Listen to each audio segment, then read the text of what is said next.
Bismillahirrahmanirrahim. Assalamualaikum warahmatullahi wabarakatuh. Selamat siang, salam sejahtera bagi kita semua. Shalom, Salve, Om Swastiastu, Namo Buddhaya, salam kebajikan. Rahayu-rahayu, puji dan syukur kita panjatkan kehadirat Allah Subhanahu wa Ta'ala, Tuhan yang Maha Esa. Atas rahmat dan hidayahnya, pada hari ini kita dapat menghadiri rapat paripurna Dewan Perwakilan Rakyat Republik Indonesia dalam suasana yang aman, tentram, dan damai. Pada kesempatan yang terhormat ini, izinkan saya menyampaikan pidato pengantar rancangan undang-undang tentang anggaran pendapatan dan belanja negara. Tahun anggaran 2026 beserta nota keuangannya. RAPBN 2026 disusun dalam konteks dunia yang berubah sangat cepat dan penuh ketidakpastian, ditandai oleh ketegangan geopolitik, perlambatan ekonomi global, disrupsi rantai pasok, krisis iklim, serta transformasi teknologi yang kian masif. Di tengah dinamika tersebut, Indonesia harus berdiri dengan arah yang jelas, fondasi yang kuat, serta keberanian mengambil keputusan strategis. Karena itu, RAPBN 2026 tidak hanya disusun sebagai dokumen anggaran tahunan, melainkan sebagai instrumen transformasi nasional untuk mempercepat terwujudnya Indonesia yang berdaulat, mandiri, dan berkepribadian. APBN kita arahkan menjadi shock absorber untuk melindungi rakyat dari gejolak global, sekaligus menjadi akselerator pembangunan jangka panjang. RAPBN 2026 difokuskan pada agenda prioritas nasional untuk memperkuat ketahanan negara, meningkatkan kualitas sumber daya manusia, mempercepat industrialisasi, dan memastikan pertumbuhan ekonomi yang inklusif, berkeadilan, serta berkelanjutan. Ketahanan pangan menjadi fondasi utama kemandirian bangsa. Tidak ada kedaulatan sejati jika kebutuhan pokok rakyat masih bergantung pada negara lain. Karena itu, RAPBN 2026 menempatkan pangan sebagai prioritas strategis negara.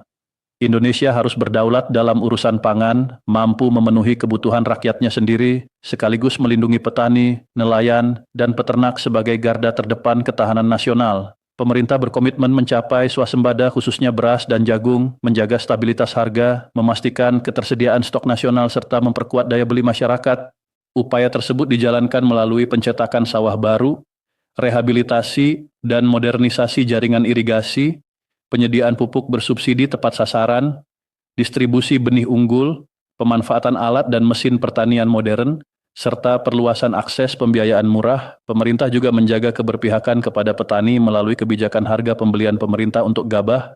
Untuk penguatan lumbung dan cadangan pangan nasional disiapkan anggaran 53,3 triliun, serta subsidi pupuk sebesar 46,9 triliun untuk 9,992 juta ton pupuk. Peran Bulog diperkuat sebagai penyangga stok, stabilisator harga, dan pelindung daya beli rakyat. Pemerintah juga telah memangkas 145 regulasi yang menghambat distribusi pupuk dan logistik pangan. Hasilnya mulai nyata. Produksi meningkat, stok pemerintah melampaui 4 juta ton, harga lebih stabil, dan kesejahteraan petani membaik. RAPBN 2026 mengalokasikan 2,7 triliun untuk penguatan Bulog dan secara keseluruhan 124,4 triliun untuk ketahanan pangan nasional. Kebijakan ini tidak hanya menjamin ketersediaan pangan, tetapi juga menggerakkan ekonomi desa, membuka lapangan kerja, serta memperkuat stabilitas nasional. Ketahanan energi adalah pilar utama kedaulatan dan daya saing Indonesia. Tanpa energi yang cukup, terjangkau, dan berkelanjutan, industrialisasi, pertumbuhan ekonomi, dan kesejahteraan rakyat tidak akan berjalan. RAPBN 2026 diarahkan untuk meningkatkan produksi minyak dan gas, menjaga stabilitas harga energi, serta mempercepat transisi menuju energi bersih. Subsidi energi akan terus diperbaiki agar tepat sasaran, adil, dan benar-benar melindungi kelompok rentan. Namun masa depan Indonesia tidak boleh terus bergantung pada energi fosil. Energi baru dan terbarukan adalah masa depan. Pemerintah akan menggenjot pembangunan pembangkit surya, hidro, panas bumi, bioenergi, serta infrastruktur pendukungnya di seluruh wilayah. Target kita jelas, membangun sistem energi nasional yang makin bersih, andal, dan mandiri, serta bertahap menuju dominasi pembangkitan listrik dari energi terbarukan. Program listrik desa terus diperluas agar tidak ada lagi wilayah Indonesia yang tertinggal dalam akses energi. Insentif fiskal, skema pembiayaan inovatif, serta kemitraan strategis diperkuat untuk menarik investasi energi baru terbarukan. Dukungan fiskal untuk ketahanan energi pada tahun 2026 dialokasikan sebesar 402,4 triliun. Kebijakan ini bukan hanya menjaga stabilitas hari ini, tetapi membangun fondasi kedaulatan energi jangka panjang, menurunkan emisi karbon, menciptakan industri hijau, dan menempatkan Indonesia sebagai salah satu pemain penting dalam transisi energi global. Pembangunan sumber daya manusia adalah investasi paling strategis bagi masa depan bangsa. Generasi unggul hanya dapat lahir dari tubuh yang sehat dan gizi yang terpenuhi. Karena itu, program makan bergizi gratis menjadi kebijakan monumental untuk memutus rantai kekurangan gizi, stunting, dan ketimpangan kualitas kesehatan sejak dini. Program ini terus diperluas ke seluruh provinsi dan pelosok negeri, menjangkau anak-anak sekolah, ibu hamil, ibu menyusui, dan balita. Pada tahun 2026, program ini ditargetkan menjangkau sekitar 82,9 juta penerima manfaat. Program makan bergizi gratis tidak hanya meningkatkan kualitas kesehatan dan kemampuan belajar, tetapi juga membangun fondasi mental, fisik, dan produktivitas generasi masa depan. Lebih dari itu, program ini dirancang sebagai motor penggerak ekonomi rakyat. Bahan pangan diprioritaskan dari petani, nelayan, peternak, koperasi, dan UMKM lokal. Ribuan dapur produksi, pusat logistik, dan jaringan distribusi akan membuka lapangan kerja baru dan menguatkan ekonomi daerah. Dengan anggaran 35 triliun pada tahun 2026, negara menegaskan bahwa pemenuhan gizi bukan sekadar bantuan sosial, melainkan strategi nasional membangun kualitas bangsa. Melalui program ini, pemerintah tidak hanya memberi makan hari ini, tetapi sedang menanamkan kekuatan Indonesia untuk puluhan tahun ke depan. Pendidikan adalah fondasi peradaban dan senjata paling ampuh untuk memutus rantai kemiskinan, memperkuat mobilitas sosial, serta membangun daya saing bangsa. RAPBN 2026 menempatkan pendidikan sebagai prioritas konstitusional dan strategis dengan alokasi sekitar 757,8 triliun atau 20% dari total APBN tertinggi sepanjang sejarah Republik Indonesia. Anggaran ini diarahkan bukan hanya untuk memperluas akses, tetapi terutama untuk meningkatkan mutu. Fokus utama pemerintah adalah peningkatan kualitas dan kesejahteraan guru, penguatan pendidikan vokasi yang terhubung langsung dengan dunia industri, penyelarasan kurikulum dengan kebutuhan masa depan, serta pemerataan layanan pendidikan hingga daerah terluar, terdepan, dan tertinggal. Program Indonesia Pintar ditargetkan menjangkau 10,1 juta siswa agar tidak ada anak Indonesia yang putus sekolah karena kemiskinan. KIP kuliah diperluas bagi 1,2 juta mahasiswa dari keluarga tidak mampu agar perguruan tinggi menjadi jembatan mobilitas sosial. Pemerintah juga mengalokasikan 150,1 triliun untuk peningkatan dan revitalisasi sarana prasarana pendidikan, termasuk sekolah, laboratorium, asrama, dan infrastruktur digital. Sekolah rakyat dan sekolah unggul Garuda diperkuat sebagai ruang harapan baru bagi anak-anak dari keluarga miskin dan daerah tertinggal. Melalui LPDP, pemerintah menargetkan 4.000 beasiswa ke universitas terbaik dunia untuk mencetak pemimpin masa depan. Dengan kebijakan ini, pendidikan Indonesia diarahkan menjadi mesin utama transformasi bangsa. Kesehatan adalah hak dasar rakyat dan prasyarat mutlak bagi pembangunan manusia yang unggul. Negara tidak boleh membiarkan satupun warga kehilangan masa depan hanya karena tidak mampu mengakses layanan kesehatan. RAPBN 2026 menegaskan komitmen untuk menghadirkan sistem kesehatan yang kuat, merata, dan berkeadilan melalui penguatan jaminan kesehatan nasional, revitalisasi fasilitas kesehatan, serta perluasan layanan preventif dan promotif. Pemerintah menjamin iuran JKN bagi sekitar 99,8 juta jiwa masyarakat miskin dan rentan agar perlindungan kesehatan benar-benar menyeluruh. Fokus kebijakan diarahkan pada percepatan penurunan stunting, pengendalian tuberkulosis, penguatan layanan ibu dan anak, peningkatan cakupan imunisasi, serta perluasan program cek kesehatan gratis sebagai upaya deteksi dini. Rumah sakit rujukan nasional dan daerah akan direvitalisasi, puskesmas diperkuat, serta distribusi tenaga kesehatan dipercepat untuk mengatasi ketimpangan layanan antar wilayah. Pemerintah juga memperluas transformasi digital kesehatan untuk meningkatkan kualitas layanan, transparansi, dan efisiensi sistem. Anggaran kesehatan tahun 2026 dialokasikan sebesar 74 triliun untuk memastikan setiap rupiah belanja benar-benar berdampak pada keselamatan dan produktivitas rakyat. Dengan kebijakan ini, kesehatan tidak lagi dipandang sebagai beban biaya, melainkan investasi jangka panjang bagi ketahanan nasional, pertumbuhan ekonomi, dan kualitas hidup seluruh rakyat Indonesia. Pembangunan ekonomi nasional harus bertumpu pada kekuatan rakyat. Karena itu, pemerintah menempatkan koperasi desa dan kelurahan Merah Putih sebagai tulang punggung ekonomi lokal dan instrumen utama pemerataan kesejahteraan. Hingga saat ini sekitar 80.000 koperasi telah terbentuk sebagai pusat aktivitas ekonomi masyarakat. Pemerintah menyediakan pembiayaan murah dan terjangkau melalui Bank Himbara agar pelaku usaha desa terbebas dari jerat rentenir, tengkulak, dan praktik ekonomi yang merugikan rakyat kecil. Koperasi diarahkan menjadi simpul distribusi sembako, pupuk, hasil pertanian, logistik desa, serta layanan keuangan mikro. Dengan model ini, rantai distribusi yang panjang dan mahal dapat dipotong, harga menjadi lebih adil, dan nilai tambah ekonomi tinggal di desa. Koperasi Merah Putih juga menjadi pusat pengembangan UMKM, pelatihan kewirausahaan, serta penciptaan lapangan kerja baru. Integrasi koperasi dengan program pangan, perumahan, kesehatan, dan pendidikan akan memperkuat ketahanan sosial ekonomi masyarakat. Kebijakan ini bukan hanya bertujuan meningkatkan pendapatan rakyat, tetapi juga membangun struktur ekonomi nasional yang lebih berdaulat, inklusif, dan tahan terhadap krisis. Melalui koperasi, pembangunan tidak lagi bergerak dari atas ke bawah, tetapi tumbuh dari desa, oleh rakyat, dan untuk kemakmuran seluruh bangsa. Dunia hari ini berada dalam fase ketidakpastian yang tinggi, ditandai oleh konflik terbuka, perang dagang, persaingan teknologi, dan perebutan sumber daya strategis. Indonesia cinta damai, tetapi lebih cinta kemerdekaan. Sejarah mengajarkan bahwa bangsa yang tidak menyiapkan kekuatan pertahanannya akan mudah ditekan, diperalat, dan kehilangan kedaulatannya. Karena itu, RAPBN 2026 mengarahkan kebijakan pertahanan pada modernisasi alat utama, sistem persenjataan, penguatan komponen cadangan, pembangunan industri strategis nasional, serta peningkatan kesejahteraan prajurit dan aparat pertahanan. Modernisasi alutsista dilakukan untuk memastikan TNI memiliki kemampuan pertahanan yang kredibel, adaptif terhadap ancaman modern, dan mampu menjaga wilayah darat, laut, udara, serta ruang cyber. Pemerintah juga memperkuat kemandirian industri pertahanan dalam negeri agar Indonesia tidak bergantung pada pasokan luar negeri.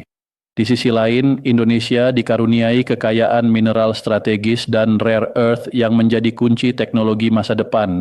Semua potensi ini harus dikelola secara mandiri, aman, dan berdaulat agar tidak hanya menjadi sumber devisa, tetapi juga fondasi kekuatan nasional. Pertahanan bukan hanya soal senjata, tetapi tentang martabat kedaulatan dan kelangsungan Republik Indonesia.